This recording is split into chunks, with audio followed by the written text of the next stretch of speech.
Allô tout le monde! Alors aujourd'hui, quatrième jour de jeûne. Et ce matin, c'était pas vraiment facile. Je trouvais ça un peu encore fatigue, quelques maux de tête, parce qu'il faut dire que ça fait 4 jours non plus que j'ai pas bu de café.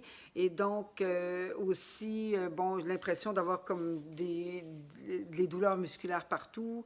Alors je me suis quand même reposée un peu ce matin. Et puis j'avais la langue chargée, des petites sueurs là, comme des bouffées de chaleur. Ouf, ça fait sortir les toxines probablement. Et les urines foncées. Et également, ce que je peux vous dire, c'est que là maintenant, ce soir, wow, et j'ai jardiné une partie de la journée et j'étais très correcte, là, je ne suis pas tombée dans les pommes, je me sens bien et ça va bien. Alors aujourd'hui, comme on avait dit, je vais vous parler de différents types de jeûnes. Alors vous savez que bon, là, moi je fais un jeûne thérapeutique que j'essaye donc à long terme, me rendre jusqu'à 21 jours, probablement que je vais m'arrêter à 15, je ne sais pas comment je vais aller. Et puis, mais c'est à peu près ça. C'est que déjà à partir de 15 jours, on tombe dans les vraiment jeûnes longs. 21, c'est encore mieux parce que ça va vraiment guérir. Parce que ça, c'est vraiment pour aller chercher le plus de bactéries possible, le plus de cellules pas bonnes. Ou guérir une grave maladie sous supervision parce qu'à la maison, c'est n'est pas évident. Quand on a une grave maladie, il vaut mieux être consulté par un médecin. Donc, moi, c'est pas le cas. C'est vraiment prévention maladie, prévention cancer, gingivite là, qui traîne et des choses comme ça. Et ensuite, et réduire l'inflammation de mon arthrose. Ensuite, donc, je vous présente quelques livres. Bien, on parlait des types de jeûnes. Alors, jeûne thérapeutique, il y a des jeûnes hydriques, des jeûnes secs qui se font sur court terme, en alternance à long terme également, qu'on appelle donc tout simplement des jeûnes traditionnels. Ensuite, vous avez le jeûne modifié de Buschinger, ça s'appelle. C'est une école ou un centre qui existe en Allemagne. Et ce jeûne-là, c'est qui permet un petit bouillon de légumes le soir et le matin, un petit jus de fruits dilué pour ne pas avoir trop de sucre ou un jus de légumes pas le jus de légumes acheté en supermarché, là, un jus de légumes que vous allez broyer vos légumes et faire un jus avec ça. Donc, ça, c'est vraiment, mais toujours pas plus que 250 calories par jour. Il ne faut pas que ça dépasse ça. Donc, voilà pour le jeûne modifié. Vous avez également le jeûne modifié de jeûne de protéines. Alors, le jeûne aux protéines, c'est souvent seulement pour perdre du gras. C'est-à-dire que ça, c'est vraiment les médecins qui vont prescrire ça, par exemple, à des personnes en obésité morbide qui veulent vraiment maigrir rapidement et qui ont de la difficulté à gérer la nourriture. Donc là, ben, c'est pas compliqué. Tu bois des shakes protéinés matin, midi et soir. Facile, tu ne triches pas entre ça, tu vas perdre rapidement du poids. Après, ce sera de mettre une grande réalimentation avec supervision pour être sûr de ne pas retomber dans les mêmes patterns. D'ailleurs, on en parlera dans les jeûnes, là, la réalimentation à la fin, c'est très important, je vais vous en parler.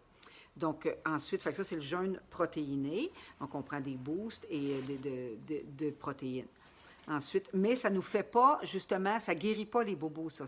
Ça ne fait pas enlever toutes les bactéries et tout, parce que le corps ne tombe pas en autophagie. Du fait qu'on lui donne des protéines par jour, un certain nombre de protéines, il se nourrit de ça. Donc, il ne va pas aller se nourrir avec les bactéries, les cellules mortes, ce que vous voulez éliminer, vous voyez. Donc, quelqu'un qui veut vraiment tomber en autophagie et guérir son corps à l'intérieur et prévenir des maladies doit choisir un jeûne sans protéines. Et donc ensuite, bon, et il y a aussi euh, le jeûne en alternance, bien sûr, jeûne intermittent, qui n'est pas vraiment un jeûne, qui est un semi-jeûne, puisqu'on mange quand même à tous les jours. Fait que ça aussi, je vous en parlerai plus tard. Là, je vais vous montrer quelques livres, simplement. Alors ici, ce que j'aime, c'est vraiment un livre fait au Québec par des Québécois. C'est mon tout dernier que je viens d'acheter. Et ce livre-là, c'est qu'il est fait par une docteure, la docteure Evelyne Bourduas-Roy, et Sophie Rolland, une neuroscientifique. Il y a beaucoup d'images à l'intérieur, beaucoup de données scientifiques. Il y a vraiment tous les types de jeûnes également. Mais les médicaments, quelqu'un qui a une grave maladie, puis qui prend un médicament déjà pour le cholestérol, pour l'hypertension, quoi que ce soit, puis qui veut jeûner pour s'aider, est-ce qu'il continue de prendre ses médicaments? Eh bien, là-dedans, on vous indique quoi, oui, quand, non, etc. Et donc, vraiment très, très intéressant. Je n'ai pas fini de le lire encore et je suis très satisfaite. Moi, écoutez, j'ai une panoplie de livres. Alors là, je vois, je suis déjà rendue à 4 minutes 42. Alors, je vais y revenir. Alors, tout ça, c'est mes livres sur le jeûne. Il y en a des très intéressants que je veux vous présenter. Et donc, mais ce sera pour un à chaque jour ou deux, trois à chaque jour, selon le temps qu'on met, parce que là, je suis déjà rendue à 5 minutes. Alors, c'est des longs vidéos. Donc, moi, je vous dis bravo si vous commencez à jeûner également. Et aussi, n'oubliez pas que si vous avez... si vous il faut toujours commencer, je veux dire, lentement. Le jeûne, pour un débutant, est mieux d'être suivi par quelqu'un. Vous pouvez faire partie sur des groupes Facebook, poser des questions. Il y a des groupes sur le jeûne sur Facebook. Vous avez également consulter votre médecin ou appeler un médecin qui connaît le jeûne, parce que ce pas tous les médecins qui connaissent ça et souvent ils sont contre. Je peux vous le dire, la médecine traditionnelle, c'est ça. Mais un naturopathe ou quelque chose comme ça, allez chercher de l'information. Si vous avez une maladie, commencez pas à jeûner n'importe comment pour que ça vous nuise, vous comprenez? Alors, moi, je ne suis pas médecin et tout ce que je dis ici, je l'ai pris dans ces livres-là.